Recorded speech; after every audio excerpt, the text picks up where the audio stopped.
Hi, this is Tony Robbins. Welcome to another edition of PowerTalk. In this issue, we're going to approach PowerTalk from a different perspective. I'm going to actually have you listen in on a live event I did before, I think it was 18,000 people in Seattle, Washington. And the focus here is, how do you create the extraordinary quality of life? That's the issue in every PowerTalk. How do we take things to the next level? And in this particular talk, I was dealing with a group of people that were looking for a quick answer.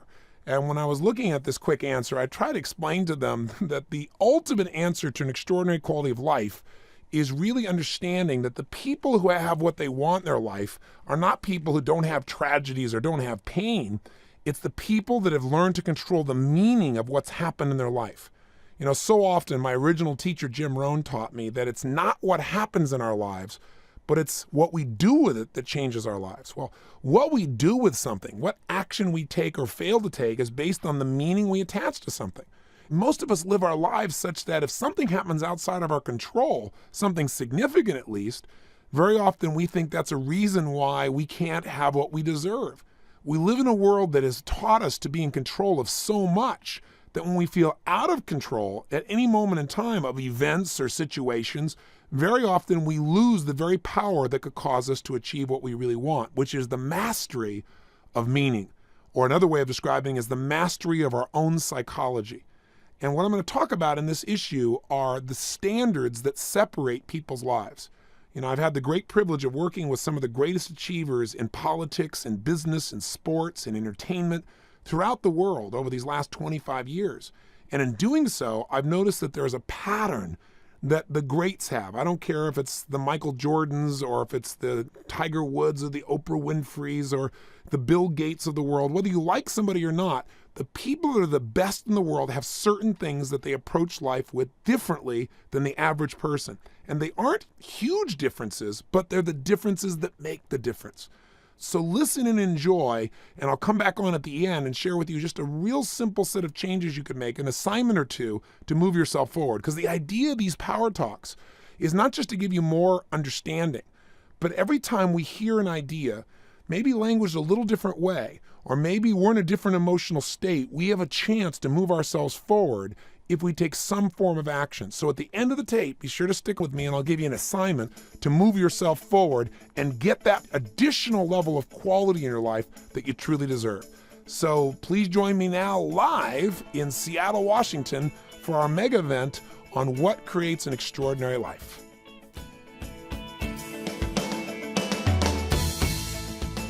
What creates an extraordinary quality of life?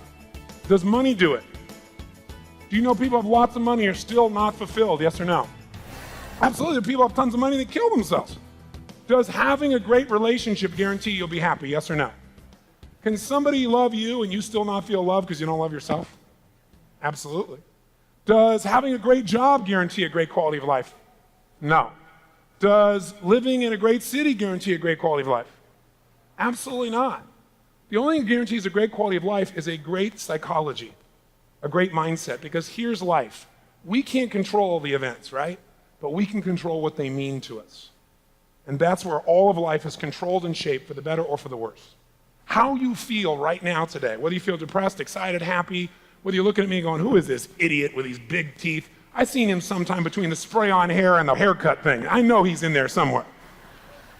You know, when are we going to get to the next speaker? Whether that's your belief or you're saying, wow, this is interesting, or whether you're saying, I have to go to the bath, whatever you're saying in your head, all of that is coming from your psychology, your mindset, your beliefs and values. And the problem is most of us did not consciously define what it is we wanted to believe. We picked up all this stuff along the way.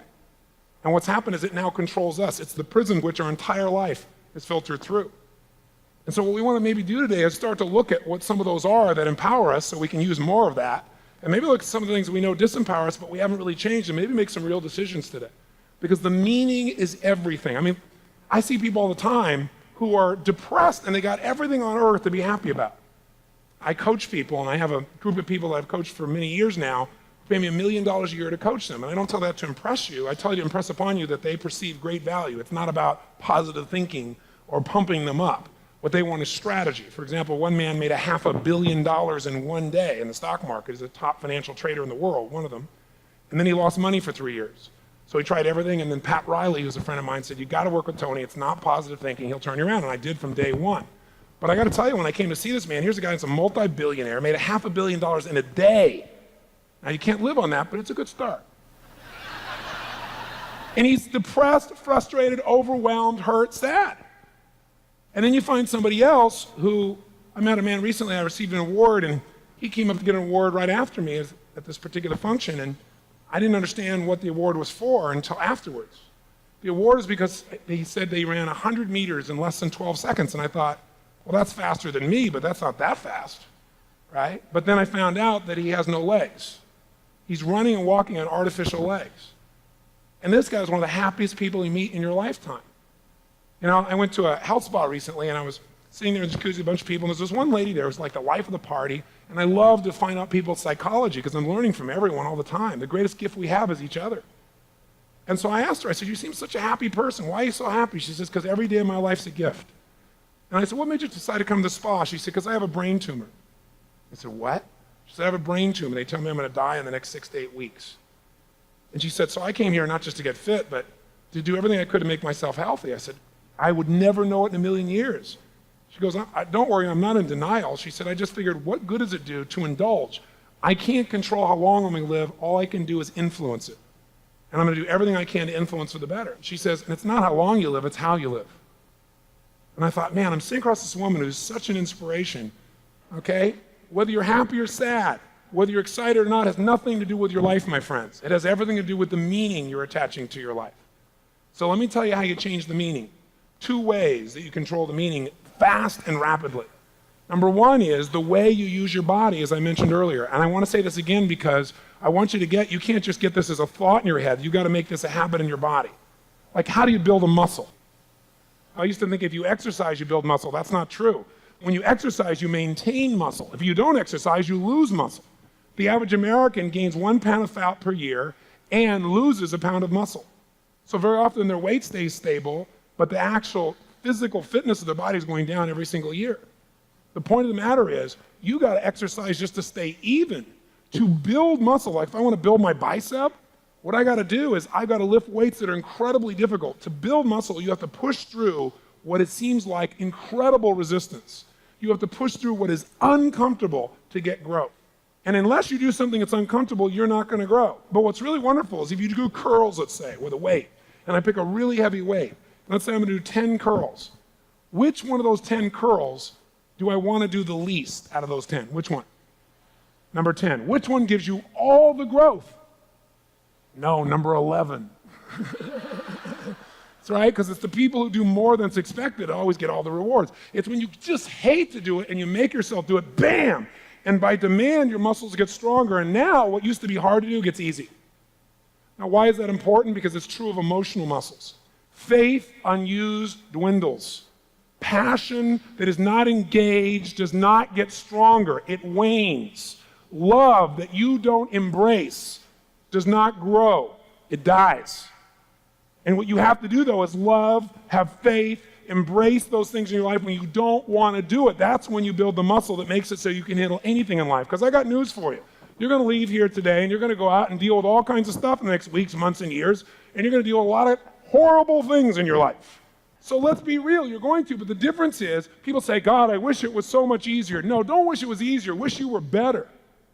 And don't wish, do something to make yourself better so when the thing happens, you can handle it. I can tell you honestly and sincerely, my heart and soul, that I've been through so many things in my life that were so unbelievably painful, but instead of just thinking this too shall pass, what I think is this will make me more.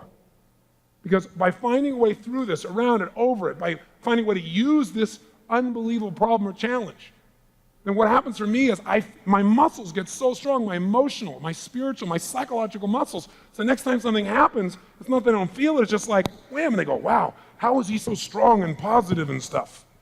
Well, it's because I've conditioned myself by breaking through it. I'll give you an example. Years ago, I was like, 24 years old, 25, very early in my career.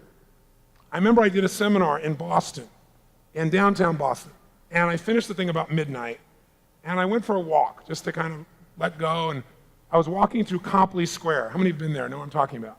If you've not been there, it's a really amazingly historic spot because our society began there. And you've got buildings that have been around since before the U.S. was the United States, and you've got modern buildings right next to it. It's really an amazing place. So I'm walking through and kind of absorbing the history and feeling grateful to God for what I get to do for a living here at this young age, and just really, really happy and fulfilled. And in the distance, there's nobody in the streets. It's after midnight. In the distance, I see this figure kind of wandering back and forth between the gutter and the sidewalk. And the guy's kind of staggering. And so as I get closer, I can smell him. And he's all disheveled, and it's obvious he's not washed. And as he's closer, I'm thinking, he's drunk, and he's going to beg me for some money. And sure enough, as you focus, right, it occurs. So he looks at me and says, "Mister, could you loan me a quarter?" And I looked at him, and he was so beat up looking. I felt such compassion for him, and I thought, God, I'm going to give him some money. But another part of me said, I don't want to reward this behavior. But then another part of me said, yeah, but I don't want him to suffer. So I thought for a second. I said, well, is that all you want is a quarter? He looked at me and went, yeah, just one quarter. One quarter changed my whole life. One quarter, one quarter. I said, are you sure? He goes, yep, 1 quarter. So I reached in my pocket, and I pulled out my money clip, which in those days, I had been poor before, so I always carried a big money clip, and I always had $100 bills on the outside, so I felt rich. Right? So I pulled this thing out, and I made sure he saw it. And I was fuddling through it, trying to find some change caught up between the bills, right? And he's looking at the bills. He looks at me, looking at the bills, and then finally, I found a quarter, pulled it out, looked at the bills, he looked at them, put it in my pocket, took the quarter, and as I started to move towards him, I saw him look at my pocket, and I said to him as I handed him the quarter, life will pay any price you ask of it. And I'll never forget, he stood there, and he stared at me, and then he looked at my pocket, then he looked at the quarter, and he stared at me, looked at the quarter, looked at my pocket, looked at me again, looked at the quarter, looked at my pocket. Third time he looked at me, he went, "You're weird." And he stumbled on off, and that was it. And as I watched him wander on out, I thought to myself, what's the difference between him and me? We live in the same country. You know, we both, I'm sure, experienced massive pain and disappointment and hurt and injustice. But he's 60 years old living in the street begging for quarters, and I get to live the way I get to live. And I thought, well, maybe it's because I'm blessed because I'm such a good person. That's a real elitist belief system. That's garbage. And I thought, you know what the difference is? The difference is what I told him. I believe life would pay any price I asked of it, if I asked intelligently. And asking intelligently doesn't mean you go and beg. In the Bible, it's got an amazing formula. It says, ask and you shall. It didn't say whine and you will receive. And I know it didn't say ask intelligently, but I'm sure that's what God meant. I'm sure he didn't mean complain until you succeed. And I don't think that's what it was. I think what it is in order to ask intelligently, you have to demonstrate you mean it. And the way you demonstrate you mean it is you demand more from yourself. You don't just try and get something from somebody else. You try to give at a level that makes you deserving of receiving. And that giving is when you hold yourself to that standard. I got a question for you. What's the difference between a Mother Teresa, God rest her soul, a Nelson Mandela, a Bill Gates, an Oprah Winfrey, a Michael Jordan, and the rest of the world? Well, they're all leaders, right? Isn't that true? Mother Teresa, here's this little woman this tall who had no money, didn't know how to use a computer in the computer age, and yet when she died, every major leader of the world was there at her funeral. 250,000 people came out to watch her casket go by. People all over the earth mourned the loss of one of the world's great souls. She had no traditional education, but she had a heart. And she had a standard for herself that no one has matched in that area. She swore that as long as she lived, no one within the range of her influence would ever die again without dignity and love. She went into leper colonies in a country where those people are considered a different caste and you didn't even communicate with them. And therefore she was beloved. What separates those who are the best on earth and others is not skill, it is not ability. It is a psychology of standards. It is that they are unreasonable people. They have unreasonable demands they make on themselves. I don't believe in this whole thing of don't sweat the small stuff, I got to tell you. I'm sure the person who wrote that, I'm respectful, and I've even used that phrase. I think it's appropriate when you start making yourself frustrated over stupid things, but some people taking that to, it's all small stuff. And I got news for you. No, it's not. If your whole life's small stuff, then why are you here? Your children are small stuff. Love is small stuff. Your spiritual beliefs are small stuff. Your capacity to build a business is small stuff. I don't think so. But if that's what you adopt as a way to just escape frustration, then what you create for yourself is a life of no significance and no meaning. And that's how most people live. Most people live in a place I call no man's land, where they're not really happy, but they're not unhappy enough to do anything about it. The people that govern the world are not reasonable people. Reasonable people go, come on, get real. You can't do that.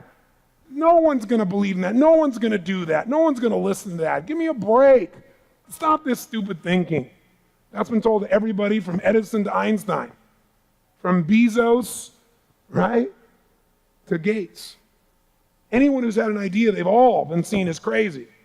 But see, what's unbelievable about them is they weren't reasonable, because the reasonable person is always adapting to the world so they'll fit in. The unreasonable person adapts the world to themselves by adding value. And the way they do it is not by demanding from society, but by delivering and demanding of themselves. If you ask me, I've had the privilege of coaching some unbelievable people, many of which became very good friends, some of which have passed away, Princess Diana, Mother Teresa being two of them. But of all the people I met, it'd be hard between Mother Teresa, but all the living people I've met and had a chance to work with, Nelson Mandela is the most amazing human being I've ever met. Can you imagine someone taking 27 years of your life away from you and imprisoning you falsely, and you coming out and saying, hey, no problem. Let's work together. Let's make the country great. Can you imagine that? That's what human beings are capable of. But most of us never touch our capability because we're not unreasonable. It'd be very reasonable for him to come out and want to kill every white person in sight. But instead he said, let's find a way. In fact, why don't you help me govern the country, de Klerk? Let's do it together. That's what a human being is capable of when they raise their standard and when they're unreasonable. But to do that, you got to get hungry. Because as long as you're no man's land, what you're really doing is making yourself feel comfortable. You get a little stressed, smoke a cigarette. Get a little stressed, eat something. Get a little stressed, turn on CNN. Get a little stressed, go to a movie. Get a little stressed, do something. Because what that does is allow you to escape the stress. And the stress is drive when you convert it. If you have no stress, think about it. You're bored. You want to have eustress instead of distress. Eustress means there's something you want so much that you've got enough drive to make it happen. There's that place inside you, and it only shows up when you get hungry again. And I'll tell you what will get you hungry. When you get around people that are hungry, when you get around people that won't settle, it'll start to affect you. Because you'll start to look around and go, man, that's how life can be. But if you hang around with people who have low standards, you'll be there too. And maybe it's not low compared to who you hang out with. It never looks like it's low. In fact, who do people hang out with? People at their same level or below, so they feel good about themselves. How do you really get good at tennis, let's say? You play somebody better than you are. You play somebody at your skill or below, you're not going to get any better. Let me tell you this right now. If you left now and there's only one thing you remembered, I want you to remember this. Pick your friends carefully, because who you spend time with is who you become. Who you spend time with is who you become. Those boys that went and blew up the school had the wrong group of friends, that's for sure. Because they reinforced each other at the worst level. And the people that succeed in my own life, I've been blessed. I've sought out people who have unbelievably high standards and put myself in an environment where I couldn't turn back. Because people all get what they must have. I would say to you, my friends, that right now you're earning exactly what you must earn, not what you want to earn, not what you like to earn, not what your goals are. You're getting your must, you're getting your standards. Your relationship right now is as intimate as it must be, or you're leaving it. That's it. This is your only must. People always get their must. So when I say you want to change your life, I'll tell you in one sentence, raise your standards. I know that sounds stupid and boring, but it's the truth. That's it. I asked Jordan the very first time I got to work with him, I said, tell me, Michael, what has made you better than anybody else on earth in this game?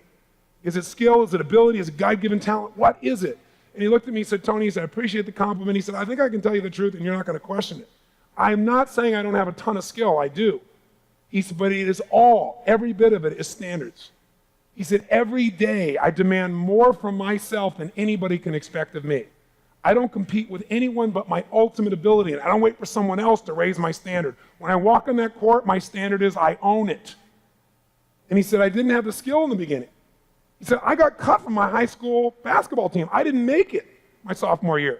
Coach cut me, said, kid, you got lots of skill, you got no heart, you got no standards. You're relying on your skills, and skill is not enough, you're out of here. He begged him to be on the team. The coach said, I'll tell you what, if you come every morning and work out with me, 6:30 a.m. before school, for this year, I promise you you'll be the most skilled player, but more importantly, you're the most disciplined player, and I'll guarantee you a spot on the team, but more importantly, I guarantee you you'll be a star. Michael did that. Most people don't know. Hunger. Michael became a megastar when he lost to Detroit for the third time. And he was crying on the bus. He's telling me he's sitting there crying because he felt like they stole his pride, Detroit Pistons. Again, they hadn't made it. He was mad at everybody else, saying they didn't give enough heart. And he said, you know what? I will never go home like this again without the trophy. Never. That day, he said, this summer, I'm going to lift weights. I'm going to dash out with more power than I've ever had in my life. And we all know the story of that. 3 in a row, leave, 3 in a row. I mean, very few people in sports history have done that. It's standards. That's it. So here's what I mean by standards. First key to change your life, raise your standards. Here's what it means. Turn your shoulds into musts. Because everybody's got a list of shoulds, don't they? You know, I should lose weight. I should go on a diet. I should spend more time with my kids. I should be more loving. I should make more phone calls. I should. People don't actually change anything. They just what I call should all over themselves. You don't want to should all over yourself, right? You want to create results. And those results come when you raise your standard. You got to turn the shoulds into musts. So let me tell you the secret to life. I know the answer. Here it is. Are you listening? Are you listening? Are you listening up there? Are you listening over there? How about you people straight all the way in the back? Fantastic. Here is the secret to life. I told you it's standards, right? But let me tell you which standard will give you all the rewards. Think of it this way, metaphorically. When you do a poor job at something in life, what kind of rewards do you get for doing a poor job? I used to believe that if you did a poor job, you got poor rewards. That's not how it works. Today, in this society, if you do a poor job, you get pain. You get outsized, right-sized, downsized, fired, right? Unless you work for the government, you do a poor job, they usually give you a raise and move you up. But everywhere else but the government, when you do a poor job, you get pain. You do a poor job with your kids, they end up in jail. Now, you do a poor job in a relationship, you get left. That's how it works. So think of poor as a standard, if I was going to do it visually, as being way down here. Now, nobody in this room would settle for a poor in their life because you wouldn't part it with a day of your life and your time and your energy and your money and your focus if you're willing to settle for poor. I know that. So if this is poor, it's a huge jump to the next level of life called good. Now, when you do a good job in life, what kind of rewards do you get? Good. I used to think that too. It's not true. When you do a good job in life, you get poor rewards. In fact, this frustrates people all the time because most of us are taught growing up, be a good person and everything will turn out great. I'll give you an example. I got these silly infomercials. How many have seen these things through the years? Say, aye. They're kind of hard to miss, aren't they? And people are funny because when they see you on TV, even though it's a silly infomercial, they treat you like a celebrity, like, oh my God, hey, it's Tony Robbins. Hey man, I watch your show every Thursday. They go, it's a commercial. Have you noticed the guests don't change? Some people are a little slow on that. But what happens is people either do one of two things. They either tell me an incredible story about how their life has changed through my work, which is the greatest gift of my life.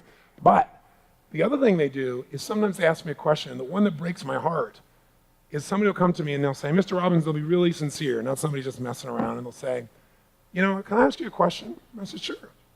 They say, I know you deal with a lot of people. I'm curious.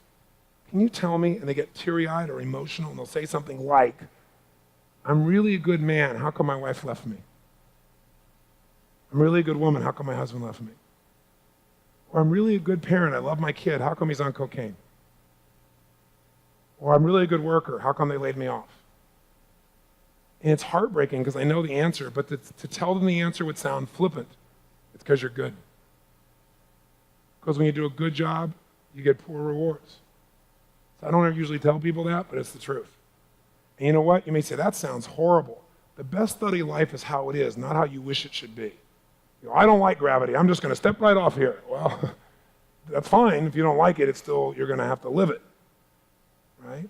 And so good is not the goal you want. So if this is poor way down here and it's a giant jump to good, then it is a huge jump to the level achievers go for. All of you in this room would never settle for good, right?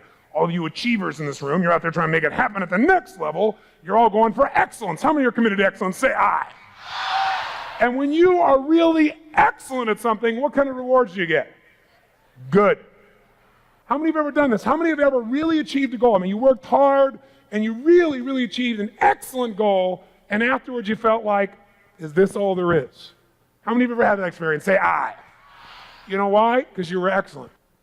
You go, no, I wasn't just good, I was excellent. I was one of the very best. I did this, I did that. You worked so hard. You're not just good, you're way up there. But you get mediocre good rewards. That's how it really is. You go, well, how many levels are there? There's only one more level. If this is poor, giant jump to good, huge jump to excellence, all the rewards are only a quarter inch above excellence.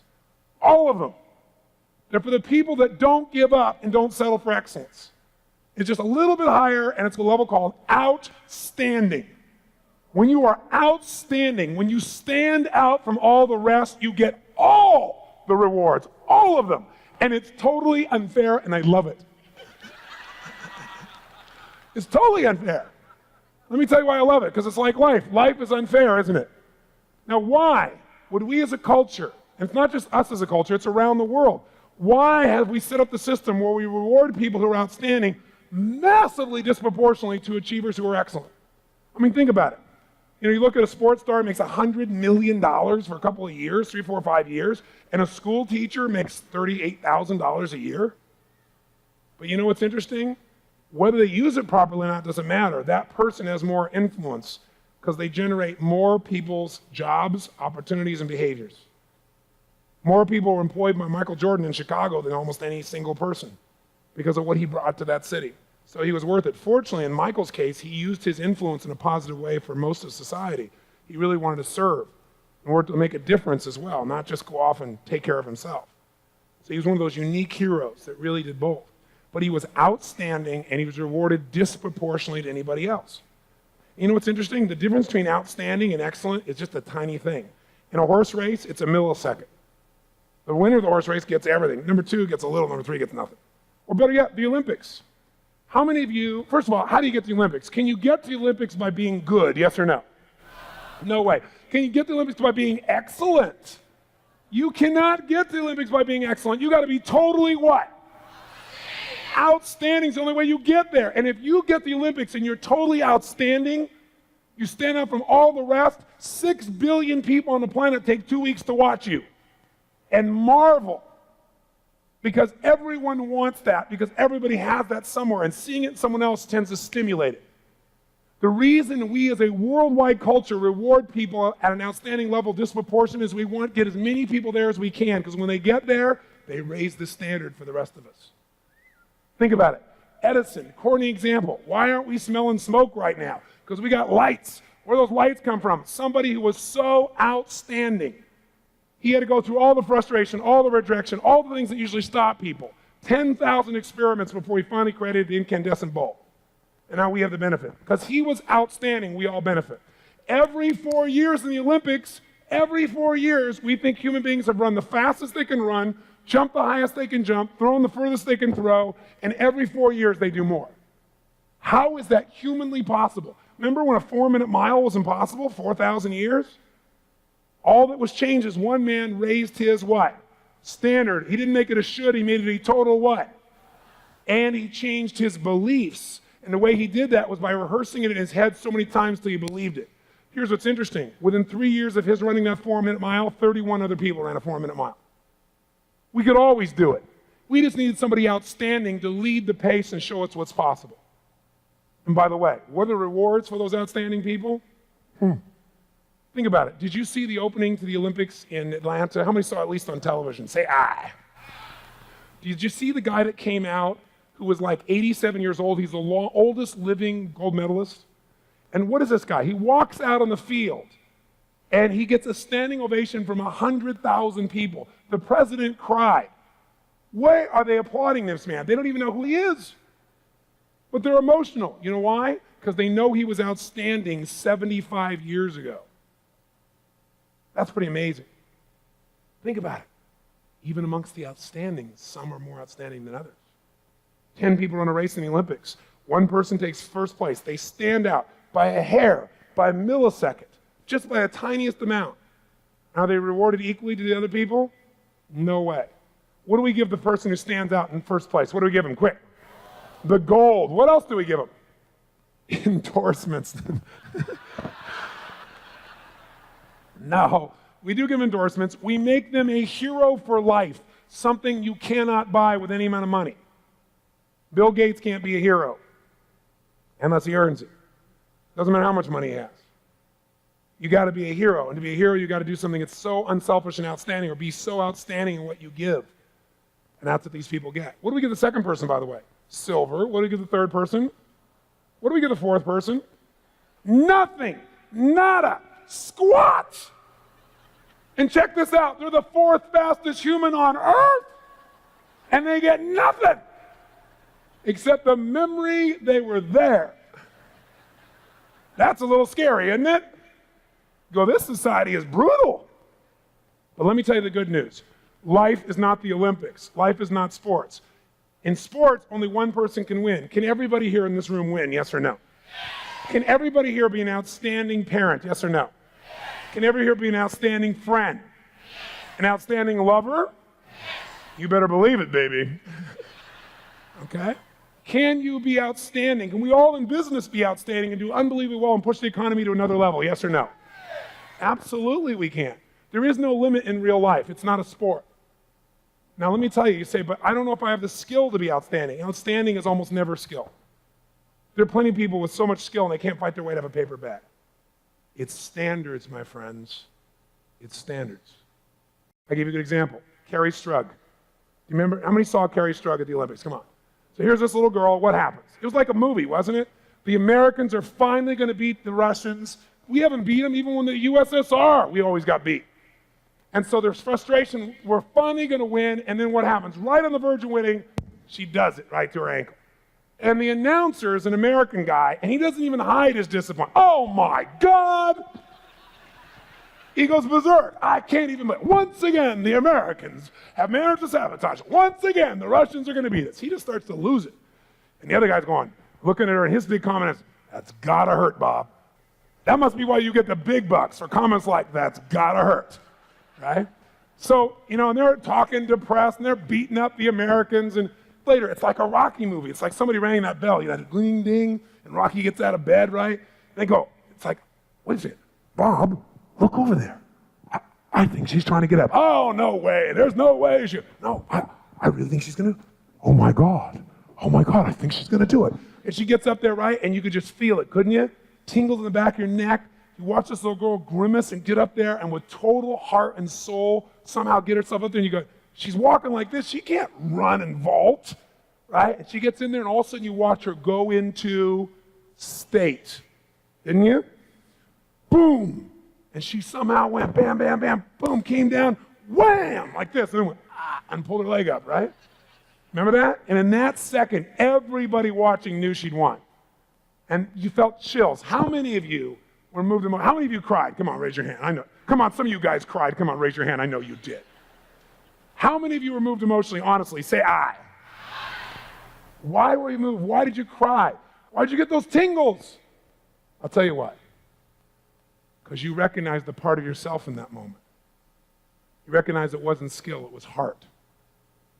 It was somebody who held himself to a higher standard than anybody else would ever expect of her. You saw a person become a hero in a moment, a defining moment of that young girl's life. She'll be a hero for the rest of her life. Because she stepped up. She didn't sit down. She stepped up to the challenge. She didn't pull back because of her pain or because of her fear. She gave her all, knowing she could easily fail. But the real failure would be not to try. And you know that. And if you cried or if you have that emotion inside of you, it's because a part of you knows you were not stepping up completely.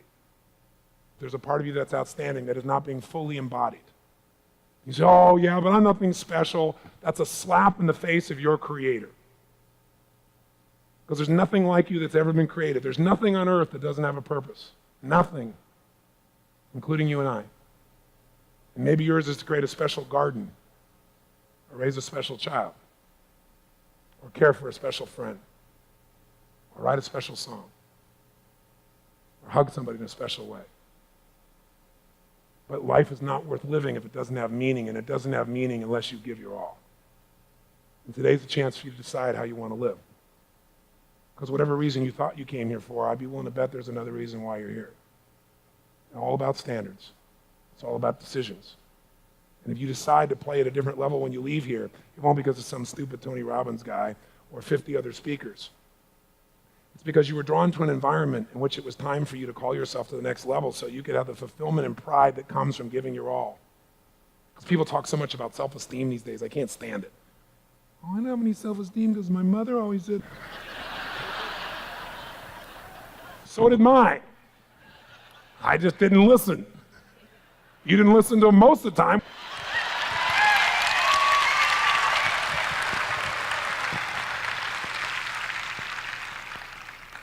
I mean, think about it. I'll tell you where self-esteem comes from.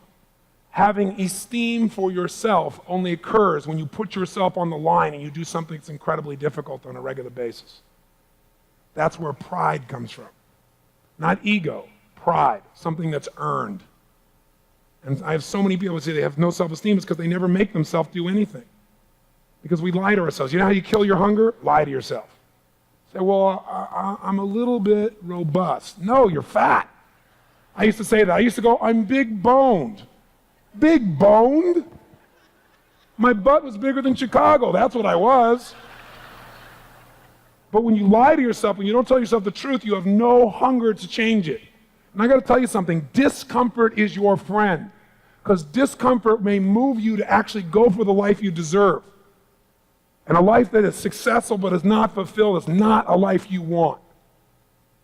So if you came here and you're already inspired, and I'm just here to remind you that there is another level for you. If you came here uninspired, then I'm here to remind you there's another level for you. Because you deserve better. I'm not one of those people that says, I wish I could heal your inner child. Like that Eagle song. Have you heard that Eagle song? Great song, right? Stop your whining and step up. Because you know why I say that? Not out of disrespect.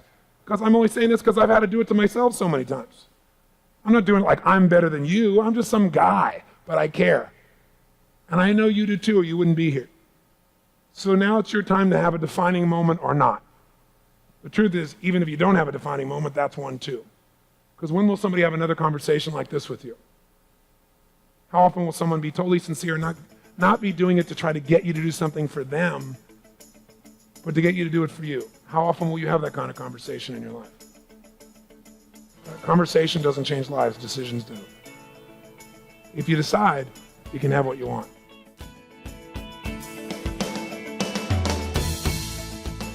Well, as you've heard, the difference between those who achieve at the highest level and those who are the most fulfilled versus those who have reasons why they're not is the difference in standards. And if you're willing to commit to be totally outstanding, then you've really got to get yourself to turn those shoulds into musts. And as I've already said in this talk, everybody's got a list of shoulds. I should go on a diet. I should spend more time with my kids. I should follow through on that business idea. But most people don't follow through. They just should all over themselves, and we want to stop that right now. So here's your assignment, very simple, to get momentum going. Very often what I do in a live seminar is I'll take out a book and I'll put it in somebody's hand, and I'll say, now I want you to let go of this book when I tell you now, and it shouldn't hit your legs. And invariably I say, let go, and it hits their legs.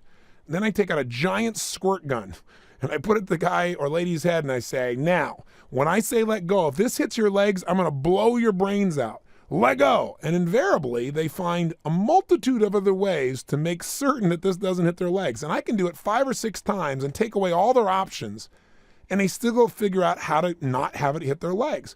And the reason is because it's a must. So the secret to life is having higher standards than anyone else, turning your shoulds into musts. So here's your assignment out of this quick power talk. 1, make a list of 2 things that have been shoulds for you that are negatively affecting your life because you're not following through. Pick one from your business life and one from your personal life. Maybe one of those is, in your personal life, for example, is you know it's a should not to lose your temper with your children, but you do because you get overwhelmed by your work assignments and the challenges, etc., and then you feel bad about it afterwards. You've got to make that a value within you that is a must-never for you. So what you got to write down is, what is this thing you're going to change from a should to a must? That's number one. And number two, why must you change this now? Why will you never go there again? What kind of person would continually do that with their own children? And write it in a way that is so powerful and potent that if you were to read it, you would never allow yourself to go there. Then the third step is, once you've figured out what it is you're going to turn from a should to a must in your personal life and in your professional life, one for each. Secondly, once you describe why this must and will change now, the third step is, what 2 actions are you going to take immediately that will commit you to following through on this commitment, that'll make it a must? So for example, maybe one is a small action, an action like you're now going to publish this commitment of yours in the house, framed for all your kids to read and for your wife or husband, everyone else to see that this is how you're going to live. And to violate this means you would be this kind of person. This is known as leverage. Some people can walk by and say, what's this mean? Is this who you really are?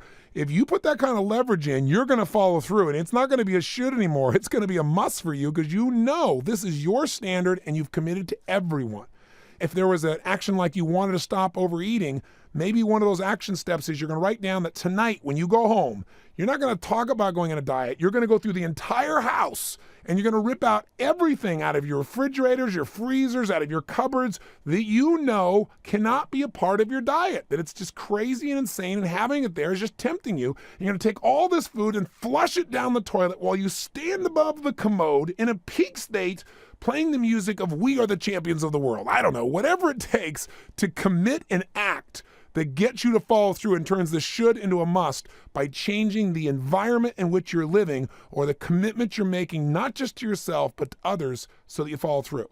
So I did this really fast. Here are the 3 steps. What have been shoulds in your personal life? What's a should in your professional life that must change now? And by doing it, it'll change your life for the better.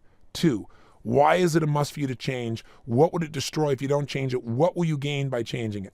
3, what are 1 or 2 actions you can take immediately, a little step and a big action that would commit you so that you will follow through and turn the should into a must, and thereby gain the benefit that you deserve, living a life that's not good, not excellent, but totally outstanding. That's your assignment for this Power Talk. Congratulations on adding another set of distinctions to your life and taking some more action to hold yourself to a higher standard and get the rewards that life offers those people that live at that level. Oh, by the way, before I go, I want to mention one other thing, and that is this month's Power Talk interview is with Jay Abraham. Now, if you own a business, I don't care if you're a little entrepreneur, you own a business, or you work for someone else, and you want to say what can give you certainty you will do well long-term financially, you want to learn one skill, it's marketing. Because in business, the area that you can put the least amount of money in and get the greatest return of any area of your business is marketing. With the right change in marketing, you can make your economic return be 10,000%. 10,000% greater with not $1 being spent more, just by using the right changes and what you use to hook people and show them that your product is unique and different. The best marketing man I know in this country who makes it simple, usable, applicable is Jay Abraham. And so I did an interview with him that lasted 3.5 hours, and we had to condense it down to 2 hours for you. So this is a jam-packed Power Talk. This should be the equivalent of 3 or 4 of them, so you better feel the added value. The truth of the matter, because I worked hard at this, and if you don't appreciate it, I'm going to come find you. Seriously, take the time to listen to this, because you may not have heard of Jay before, but when you're done listening, you'll understand this man's brilliance. He is a genius in this area. And our book summary this month, by the way, is a phenomenal book called Jack Straight from the Gut. It's by Jack Welch, who of course is the CEO, or I should say the past CEO of GE for 20 years. It's interesting. He started as an engineer earning only $10,500 a year, and he built this company into a market capitalization of more than $450 billion. In one of the most admired businesses in the world. He's certainly one of the most respected leaders in the business world. So this is his biography, and it really gives you a background on what has shaped his business career. So again, we've got a great book summary for you to take the very best out of this book. But as always, this is a book you want to take the time to probably come back and digest and take in. It's a book you can read many times and make distinctions for your own business as well. So enjoy. I'll look forward to talking to you again next month. Till then, keep living with passion. God bless, and I'll talk to you then.